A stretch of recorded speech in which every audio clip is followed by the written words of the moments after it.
Beloved, you are welcome to day 49 of our 297-day journey through the Bible.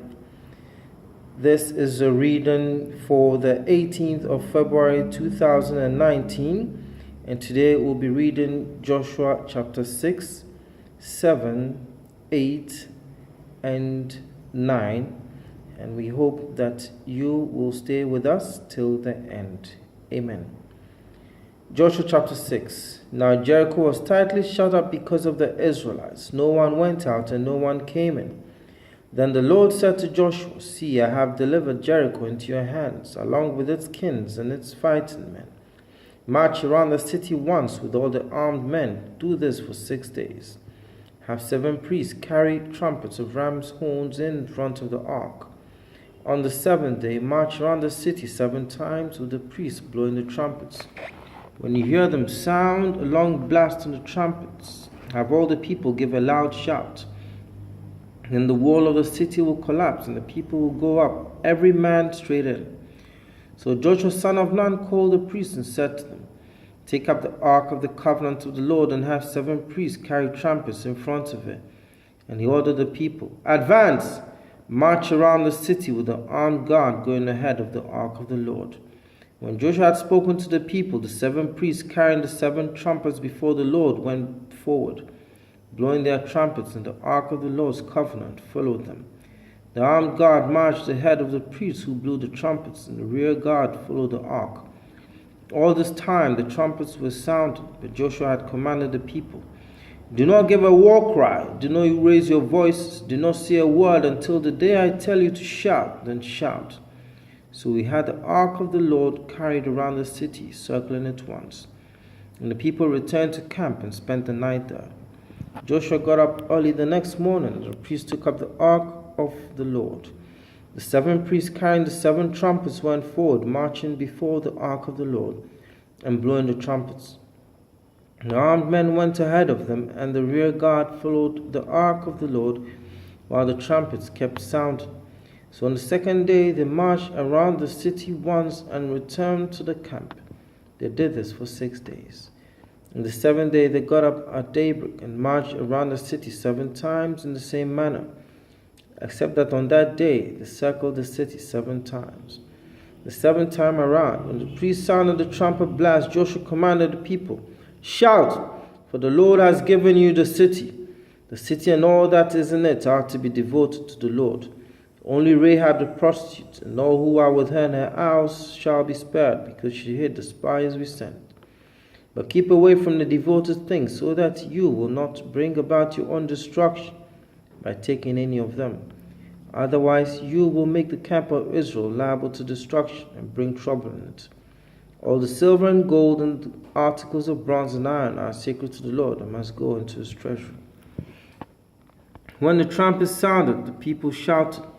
And at the sound of the trumpet, when the people gave a loud shout, the wall collapsed. So every man charged straight in, and they took the city. They devoted the city to the Lord and destroyed with the sword every living thing in it, men and women, young and old, cattle, sheep, and donkeys. Joshua said to the 2 men who had spied out the land, Go into the prostitute's house and bring her out, and all who belong to her, in accordance with your oath to her. So the young men who had done the spying went in and brought out Rahab, her father and mother and brothers and all who belonged to her. They brought out her entire family and put them in a place outside the camp of Israel. Then they burned the whole city and everything in it, but they put the silver and gold and the articles of bronze and iron into the treasure of the Lord's house. But Joshua spared Rahab the prostitute with the family and all who belonged to her, because she hid the men Joshua had sent as spies to Jericho, and she lives among the Israelites to this day. At that time, Joshua pronounced this solemn oath, Cursed before the Lord is the man who undertakes to rebuild this city Jericho. At the cost of his firstborn son will he lay its foundations. At the cost of his youngest will he set up its gates. So the Lord was his Joshua, and his fame spread throughout the land. Joshua chapter 7. But the Israelites acted unfaithfully in regard to the devoted things. Achan, son of Carmi, the son of Zimri, the son of Zerah of the tribe of Judah, took some of them. So the Lord's anger burned against Israel. Now Joshua sent men from Jericho to Ai, which is near Beth-Aven, to the east of Beth, and told them, "Go up and spy out the region." So the men went up and spied out Ai. When they returned to Joshua, they said, "Not all the people will have to go up against Ai. Send 2,000 or 3,000 men to take it, and do not worry all the people, for only a few men are there." So about 3,000 men went up, but they were routed by the men of Ai, who killed about 36 of them. They chased the Israelites from the city gate as far as the stone quarries and struck them down on the slopes. At this the hearts of the people melted and became like water. And Joshua tore his clothes and fell face down to the ground before the ark of the Lord, remaining there till evening. The elders of Israel did the same and sprinkled dust on their heads. And Joshua said, "Ah, sovereign Lord, why did you ever bring this people across the Jordan to deliver us into the hands of the Amorites to destroy us? If only we had been content to stay on the other side of the Jordan. O Lord, what can I say, now that Israel has been routed by its enemies? The Canaanites and the other people of the country will hear about this, and they will surround us and wipe us out our name from the earth. What then will you do for your own great name?" The Lord said to Joshua, "Stand up. What are you doing down on your face? Israel has sinned. They have violated my covenant, which I commanded them to keep. They have taken some of the devoted things. They have stolen. They have lied. They have put them with their own possessions. That is why the Israelites cannot stand against their enemies. They turn their backs and run because they have been made liable to destruction. I will not be with you anymore unless you destroy whatever among you is devoted to destruction. Go consecrate the people, tell them. Consecrate yourselves in preparation for tomorrow, for this is what the Lord, the God of Israel, says. That which is devoted is among you, O Israel. You cannot stand against your enemies until you remove it. In the morning present yourselves tribe by tribe. The tribe that the Lord takes shall come forward clan by clan. The clan that the Lord takes shall come forward family by family, and the family that the Lord takes shall come forward man by man. He who is caught with the devoted things shall be destroyed by fire, along with all that belongs to him. He has violated the covenant of the Lord and has done a disgraceful thing in Israel." Early the next morning, Joshua had Israel come forward by tribes, and Judah was taken. The clans of Judah came forward, and he took the Zerahites. He had the clan of the Zerahites come forward by families, and Zimri was taken. Joshua had his family come forward man by man, and Achan, son of Carmi, the son of Zimri, the son of Zerah, of the tribe of Judah, was taken. Then Joshua said to Achan, "My son, give glory to the Lord, God of Israel, and give him the praise. Tell me what you have done.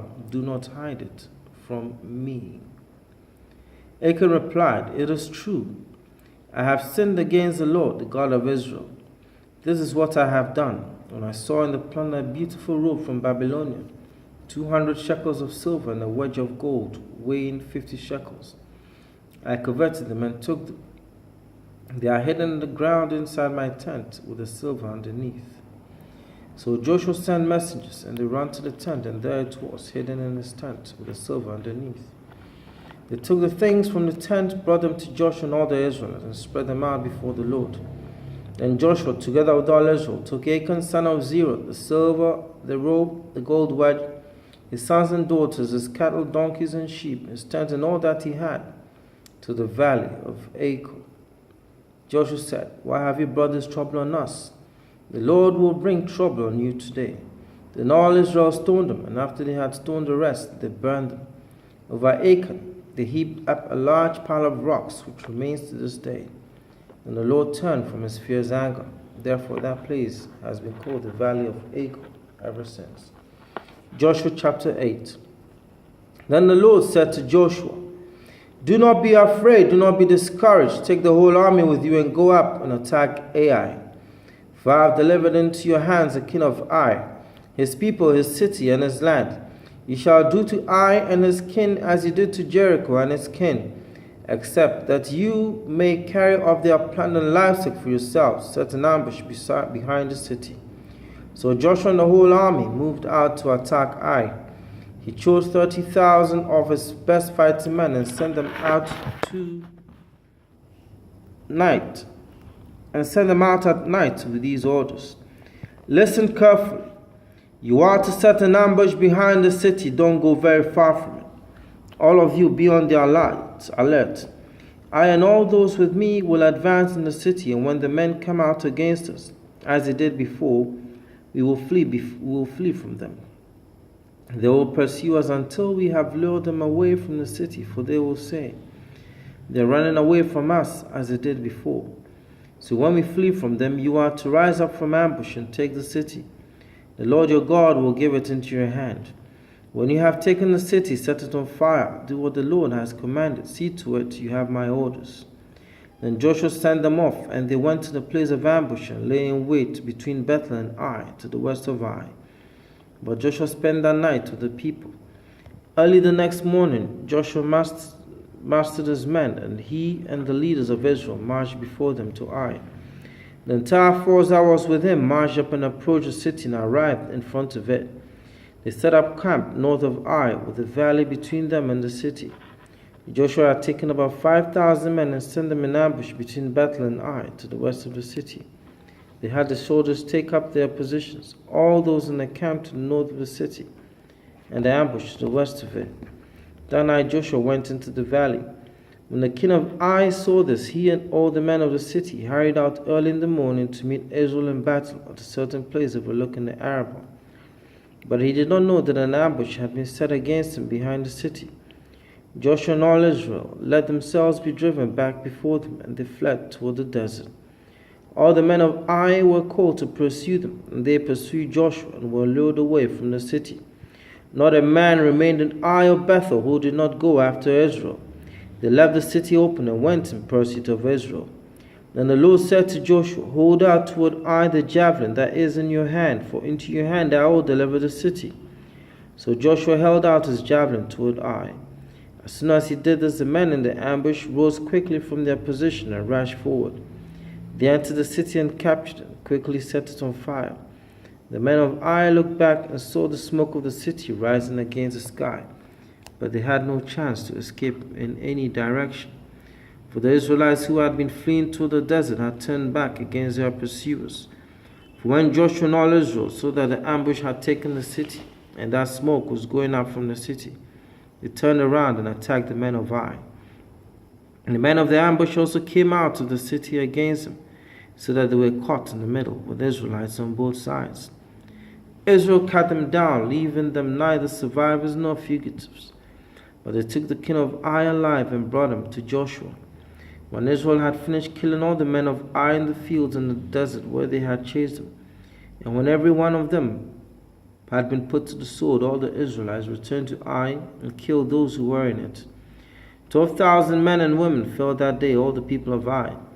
For Joshua did not draw back the hand that held out his javelin until he had destroyed all who lived in Ai. But Israel did carry off for themselves the livestock and plunder of this city, as the Lord had instructed Joshua. So Joshua burned Ai and made it a permanent heap of ruins, a desolate place to this day. He hanged the king of Ai on a tree and left him there until evening. At sunset, Joshua ordered them to take his body down from the tree and throw it down at the entrance at the gate of the city. And they raised a large pile of rocks over it, which remains to this day.